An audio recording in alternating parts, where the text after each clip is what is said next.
uchumi wetu wa Kenya, and you know I'm the budget chairman, na nashukuru sana wa Kenya kwa hiyo nafasi na rais wetu. Katika hiyo kazi tunafanya ya budget, I can confirm nchi yetu haikuwa pahali mzuri sana kifedha, kiuchumi. But we went to work. We folded, tuka tighten our belts na tukaenda kwa kazi. Uchumi wetu sana. Maneno kama last month it was around 6.7%.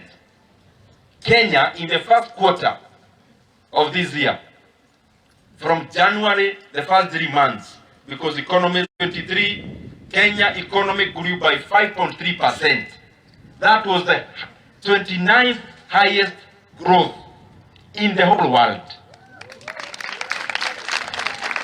Just to repeat, the first quarter of 2023, the Kenyan economy was the 29th fastest growing economy in the world. But I'm not trying to say hakuna kazi ya kufanya ati tumefanya yote. Hapana.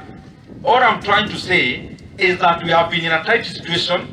We are getting out of that tight situation, and we are now launching into economic prosperity in our aggregation centers, industrial centers, miundo msingi kama barabara, kama stima.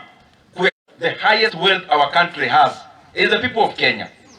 When you graduate, the Kenya as a country praises you as the highest asset that you have as a country.